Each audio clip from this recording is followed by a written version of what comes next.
Impérialisme 4, dernier chapitre du module. Après avoir vu l'affirmation des États-Unis, les raisons et les motivations du nouveau colonialisme, aujourd'hui, on essaie de définir géographiquement les empires coloniaux et de tirer aussi un bilan. Nous commençons quand même en disant quelque chose sur un moment fondamental du colonialisme du 19e siècle, la conférence de Berlin, qui a eu lieu en 1885. Or, c'était le chancelier allemand, qui avait invité les grandes puissances de l'époque. Chancelier, vous savez, c'est le premier ministre jusqu'à nos jours qui s'appelle le chancelier. Il s'appelait Bismarck, qui était un homme extrêmement habile d'un point de vue de la diplomatie. C'est un des plus grands diplomates que l'histoire ait connu, capable de mettre ensemble les gens, d'avoir toujours une stratégie diplomatique toujours gagnante. Or, Bismarck convoque une conférence, une rencontre des représentants des puissances européennes à Berlin, et la raison officielle, c'est l'exploration. D'accord? On convoque des gens pour dire qu'il y a beaucoup de parties du monde qu'il faut encore connaître, donc on se met ensemble pour qu'on puisse connaître les zones encore inconnues du monde. Mais ce n'était que le prétexte. D'accord? Pratiquement, ce qui va se décider, c'est un partage complet de l'Afrique. La logique qui était en arrière de la conférence de Berlin, c'était de faire en sorte qu'on ne se fasse pas une compétition dans la colonisation de l'Afrique, mais que chacun, on se met d'accord pour que chacun prenne sa partie. D'accord? Donc, à la sortie de la conférence de Berlin, l'Afrique est complètement divisée entre les puissances européennes. Dans ce plan, il y a quand même deux exceptions, deux pays qui gardent leur indépendance. Qui est capable de me dire quels sont les pays de l'Afrique qui ont gardé leur indépendance, que les puissances ont décidé de ne pas y toucher? Non, l'Angola, c'était déjà colonisé par... oui, Arine? Non. Alors, les deux pays, ce sont le Libéria, je trouve ici, Republic of Liberia, et l'autre, c'est écrit dans leur langue que nous ne sommes pas capables de lire, c'était l'Éthiopie. On va voir pourquoi ils ont décidé de ne pas y toucher à ces deux pays. En effet, le Libéria était déjà sous la sphère des influences des États-Unis. La seule partie de l'Afrique. Les États-Unis ne se sont pas occupés de l'Afrique, seulement le Libéria. Pourquoi? Le Libéria, il s'appelle comme ça parce que c'est une terre qui a été donnée après l'abolition de l'esclavage aux États-Unis aux ex-esclaves noirs qui voulaient retourner dans leur continent d'origine, d'accord? Qui voulaient retourner en Afrique. Une partie, la plupart sont restés en Amérique, mais une partie a décidé de retourner à la terre qui n'était plus leur terre, mais c'était la terre de leurs ancêtres. Mais puisque les Noirs qui avaient été esclaves et venaient de plusieurs pays, d'accord, c'était pratiquement impossible de retourner dans chacun dans son pays. Alors, qu'est-ce qu'ils ont fait? Ils ont pris un territoire sur l'océan Atlantique et là, ils ont fait la République du Libéria. Évidemment, ceux-là ont eu toujours des grands contacts diplomatiques et commerciaux avec les États-Unis. D'accord? Donc, le Libéria, on n'y touche pas. L'Éthiopie, par contre, c'est toute une autre histoire. L'Éthiopie, puisque la raison officielle de la colonisation, c'était la colonisation, c'était amener la civilisation, on considérait à l'époque que l'Éthiopie était une ancienne civilisation. D'accord? L'Éthiopie était un empire. À la tête de ce pays-là, il avait un empereur qui se vantait d'être le descendant, quelque part l'héritier, d'un personnage biblique, de Salomon, le fils de David. D'accord? En effet, la Bible raconte dans le livre des rois qu'à un moment donné, la reine de Saba, donc l'Éthiopie, était allée voir Salomon. Qu'entre Israël et l'Éthiopie de 1900 avant Jésus-Christ, il y avait comme un lien.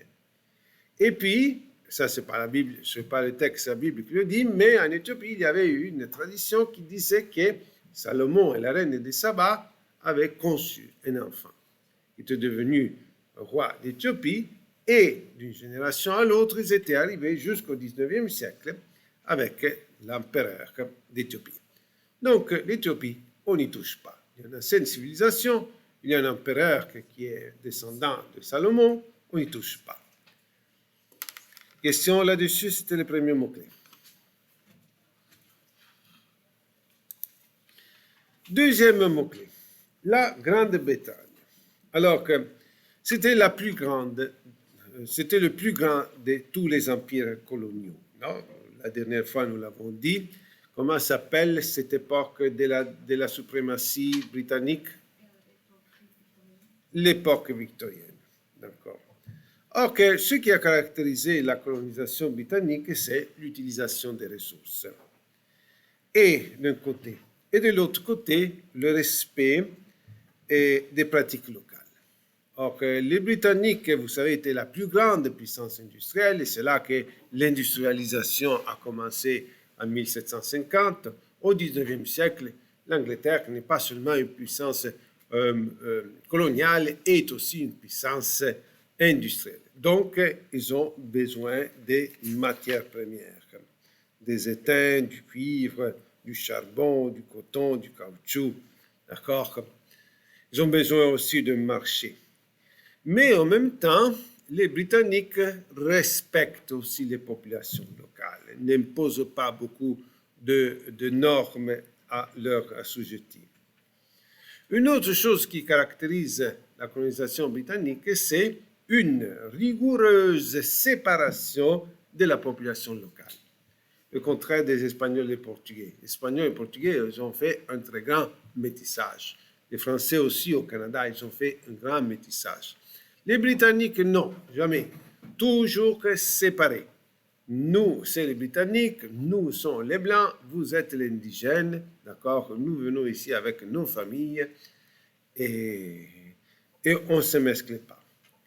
On va essayer de l'identifier géographiquement l'empire colonial britannique. Alors, on va dire que dans le Moyen-Orient, on a l'Égypte, le Soudan, plus au sud de l'Ouganda, le Kenya, plus au sud encore la Rhodésie, l'Afrique du Sud, d'accord, qui vont la conquérir. Donc ça, c'est la partie africaine. Mais ils sont présents aussi en Asie, d'accord, comme le Pakistan, qui est ici, d'accord, la Birmanie, la Malaisie, hein, donc ils sont présents en Afrique. Et puis l'Inde. Mais l'Inde, c'est toute une histoire particulière. Pourquoi qu'est-ce qu'il y a de particulier l'Inde? Pourquoi ce n'est pas une colonie comme les autres? Parce que l'Inde, c'est une grande civilisation aussi. Donc, pendant un long temps, l'Inde n'était qu'une sphère d'influence. D'accord? Les compagnies commerciales britanniques s'installent en Inde, mais l'Inde reste indépendante. Jusqu'à un moment, au XIXe siècle, qu'il y a une guerre civile en Inde. Et donc, l'armée britannique envoie ses soldats. D'accord? Et à partir de ce moment, l'Inde devient l'empire d'Inde ou l'empereur. Ça sera le roi d'Angleterre et qui aura aussi le titre d'empereur d'Inde. D'accord? Puis, quelles sont les autres colonies britanniques que je n'ai pas citées encore? Qui est capable de me dire? Oui, ça va. Le Canada, d'accord, on peut mettre ensemble avec l'Australie, et qu'on peut mettre aussi à côté de la Nouvelle-Zélande. En effet, ces trois colonies ont un statut particulier. On les appelle les dominiums. D'accord, les dominions.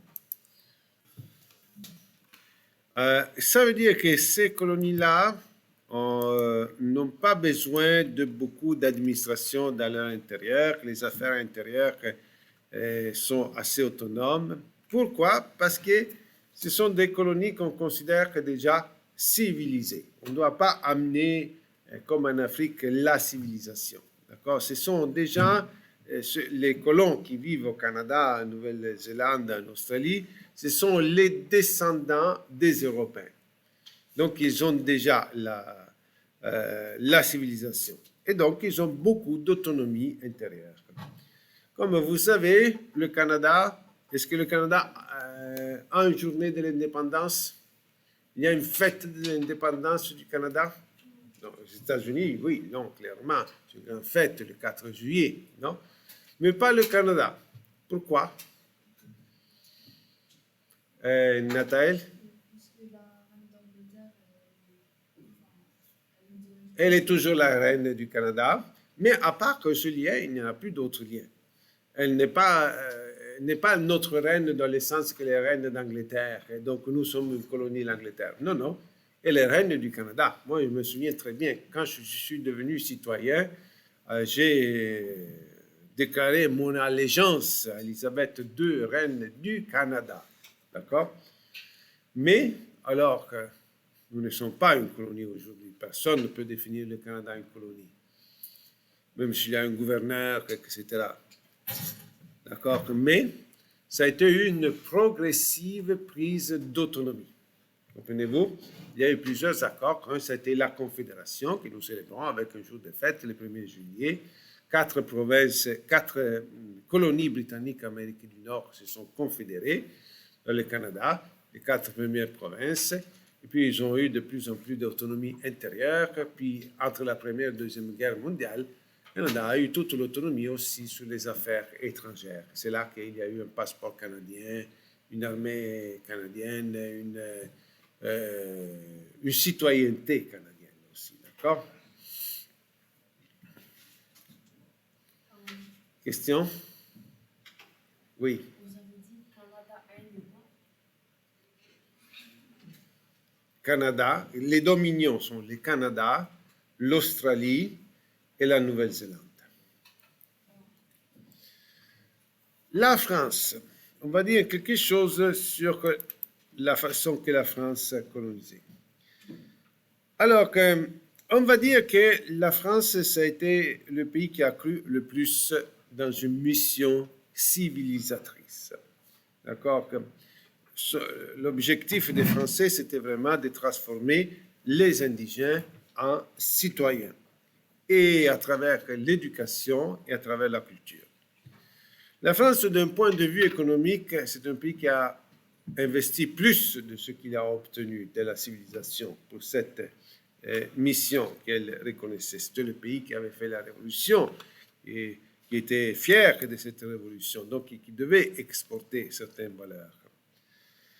On va voir que c'était l'Afrique du Sahara, d'accord, que cette partie centrale de l'Afrique du désert, d'accord, le Sénégal par exemple, et puis ce qui est le Maghreb d'aujourd'hui. En effet, certains d'entre vous qui viennent de l'Algérie, du Maroc, de la Tunisie, jusqu'à nos jours, il y a une présence de la langue française dans ce pays. Le Madagascar, d'accord, et puis l'Indochine, hein, le Vietnam, le Cambodge, le Laos, d'accord, l'Indochine appartenait aux Français.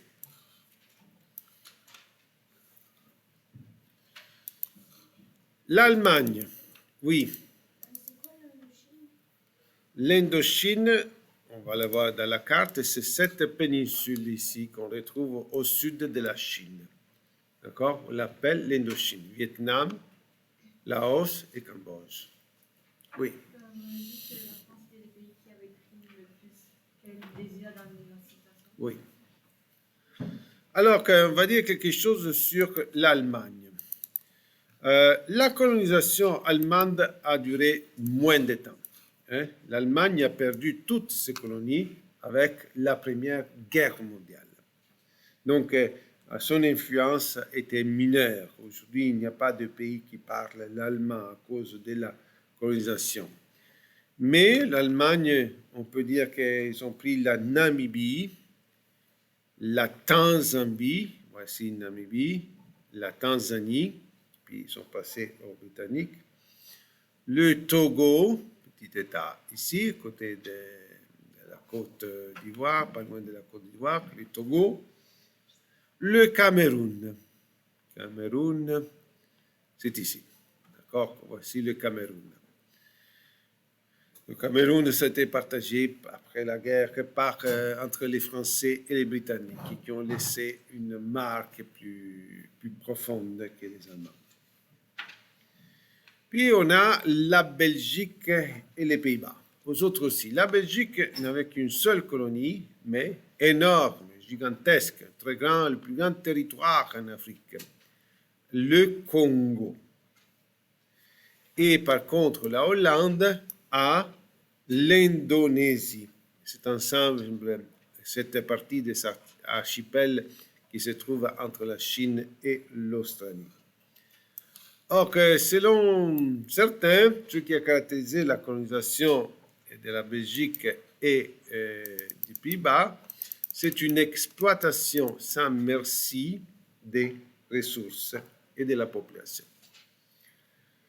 C'est ce que j'ai trouvé dans le manuel dans lequel je me suis documenté, mais juste pour être correct, je vous dis que une élève qui est passée, qui avait assisté à mon cours en secondaire 2, quand elle était belge d'origine, d'accord, que quand elle s'est rendue à secondaire 5, elle a voulu faire son projet personnel en défiant cette affirmation que la Belgique avait exploité sans merci les ressources. D'accord? Et effectivement, elle a démontré que la Belgique a laissé aussi un héritage important au Congo, en termes de technologie, en termes de culture. D'accord? Juste pour être honnête. L'Espagne. Oui, Nathalie. L'Indonésie.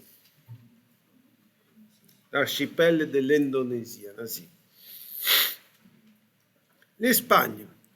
L'Espagne, c'était le grand protagoniste de la colonisation en Amérique. Non? De la Patagonie jusqu'à la Californie, l'Espagne avait tout colonisé en Amérique, par le Brésil et quelques autres petits territoires.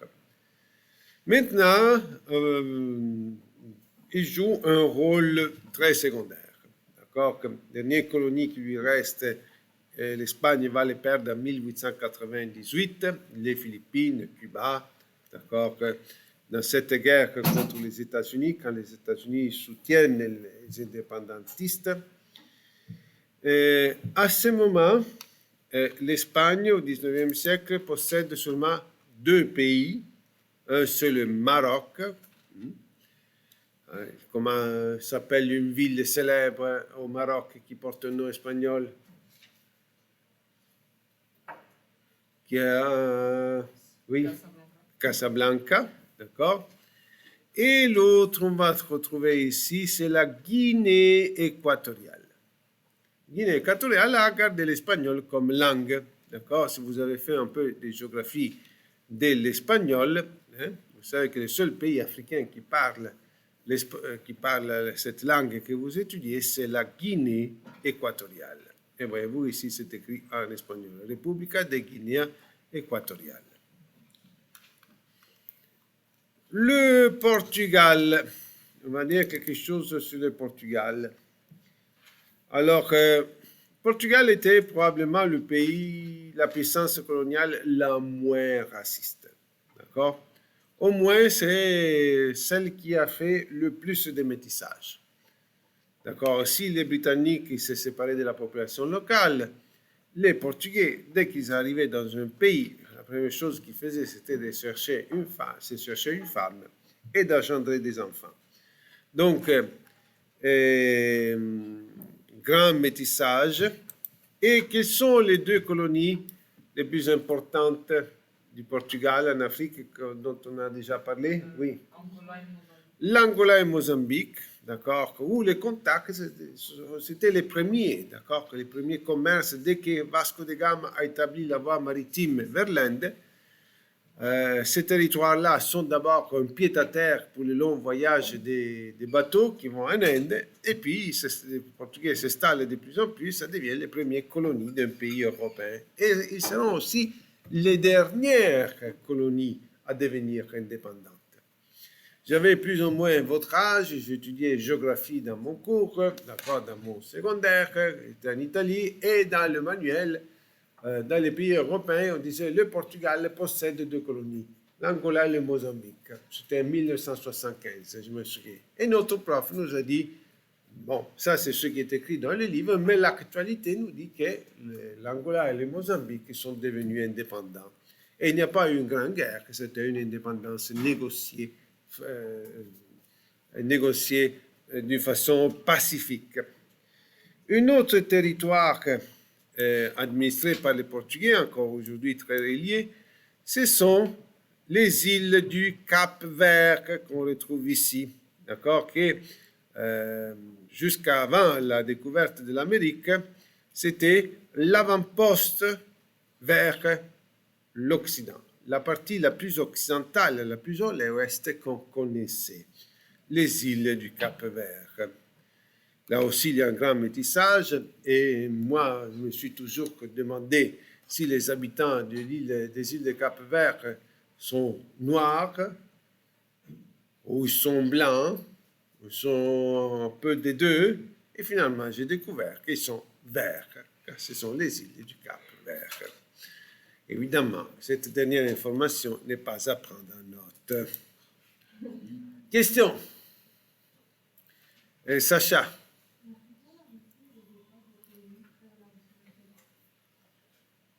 Il faut que tu parles plus fort. Ah, bonne question. Bonne question. Alors, je la relance, la question. Beaucoup de grands navigateurs, explorateurs étaient italiens. Non? Christophe Colomb le premier. Et pas loin d'ici, il y a une statue à Giovanni Caboto. Et si vous allez là, place Alexis Lyon, hein, ça s'appelle Place Caboto.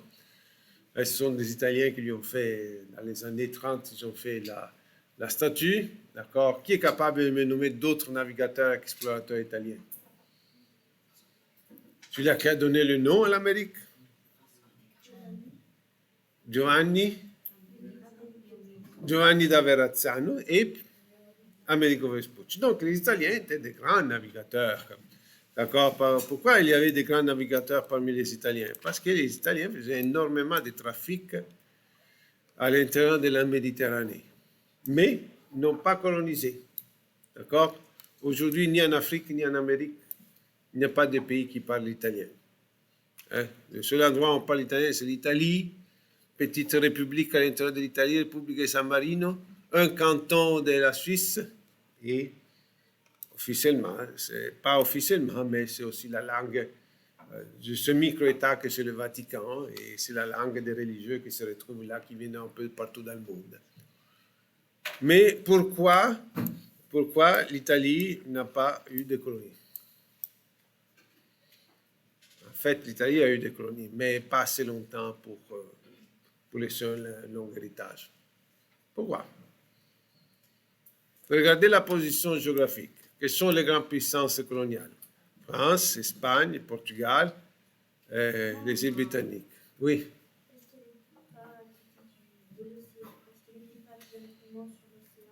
Oui, parce que les grandes puissances coloniales étaient des pays atlantiques.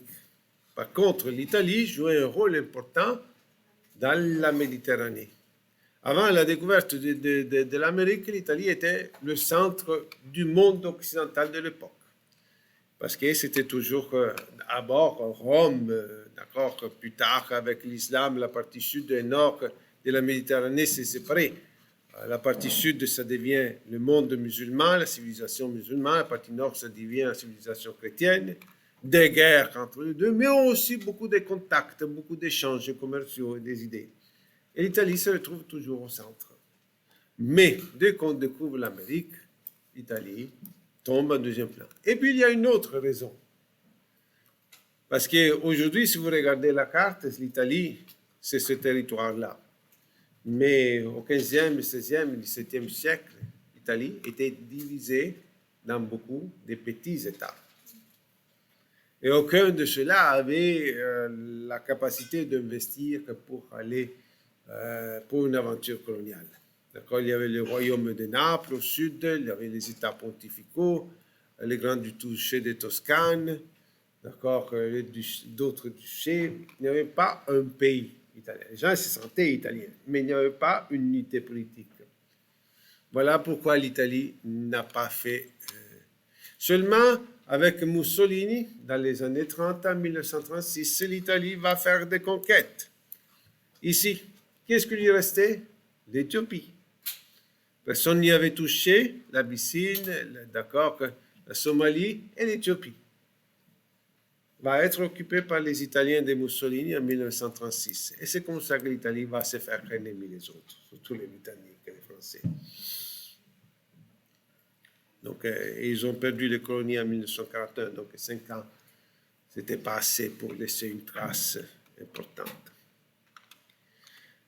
Et maintenant, on va parler du plus grand empire colonial en termes d'extension des territoires. Quel est le plus grand? La Russie. Pourquoi je dis que c'est le plus grand en termes d'extension? Qu'est-ce que les Russes ont colonisé? Oui.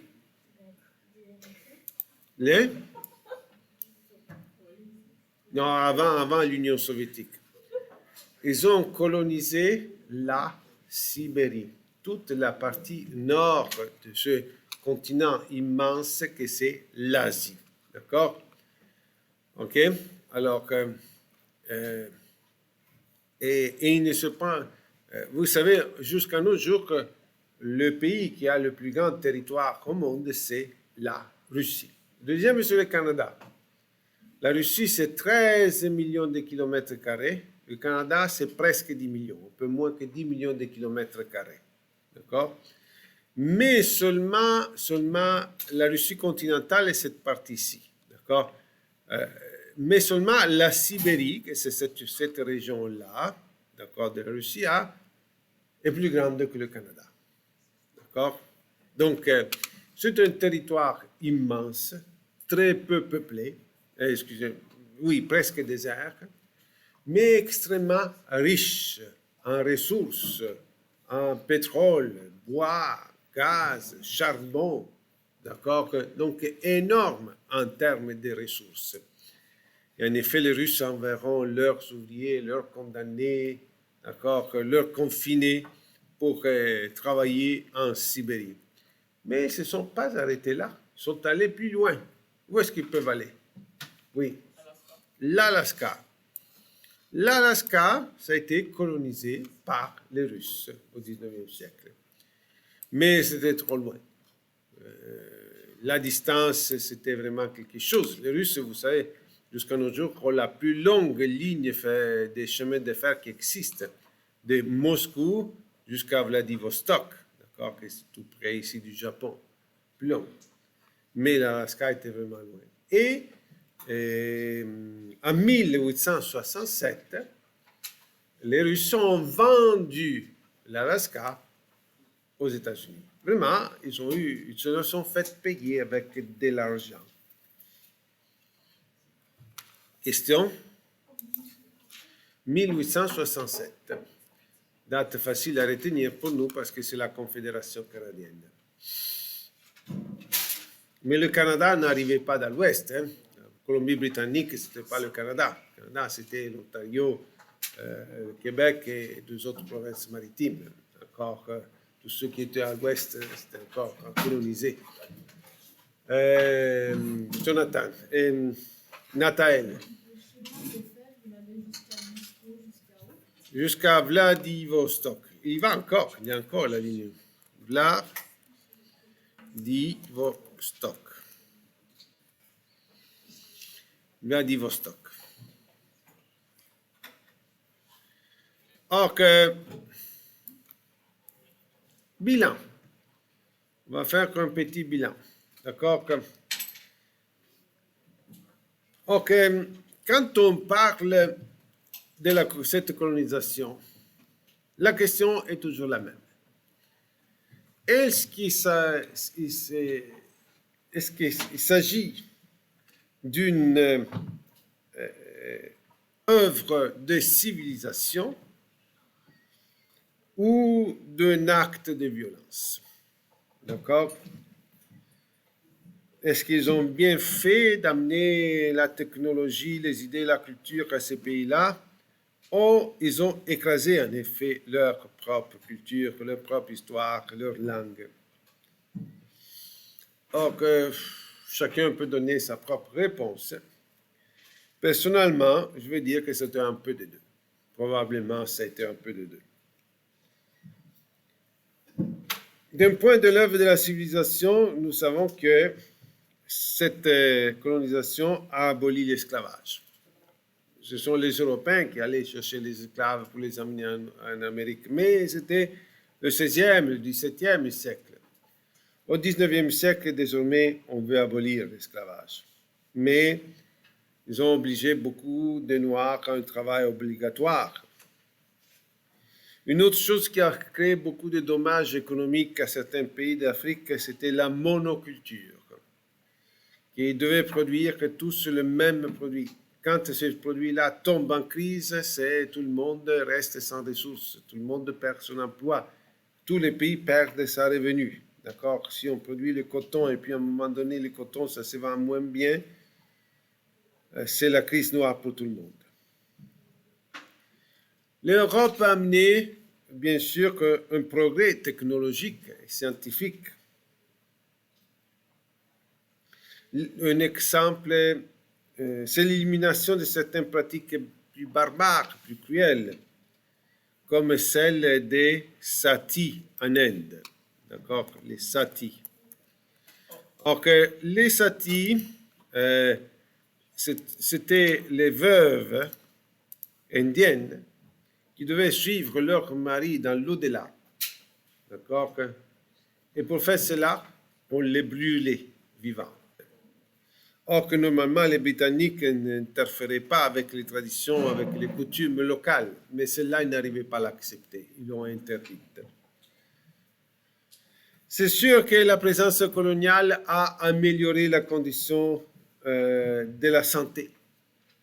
Un grand problème de l'Afrique, problème jusqu'à nos jours, mais beaucoup moins, c'était la mortalité infantile. C'était plus les bébés qui mouraient dans les premières semaines de la première année de leur vie que ceux qui survivaient. D'accord? Bon, avec l'arrivée de la médecine, on a sauvé énormément de vies. On a donné à beaucoup plus du monde la chance de vivre. On a introduit la monnaie dans certains pays qui ne la connaissaient pas, qui étaient encore au niveau du troc, d'accord, un développement de l'économie. Mais avec ceci, avec l'instruction, on a aussi diffusé en Afrique ces idées de démocratie, d'accord, des libertés, d'égalité, qu'une fois assimilées par les indigènes, ces idées-là ont amené à des révoltes, à des guerres et à l'indépendance. D'accord? Si nous sommes libres et égaux, pourquoi vous nous dominez? Si nous sommes libres et égaux, nous aussi, nous avons droit à notre liberté et à notre autonomie. Et donc, le XXe siècle, ça a été le siècle de la décolonisation, surtout après la Seconde Guerre mondiale. Après la Seconde Guerre mondiale, un pays après l'autre obtient l'indépendance.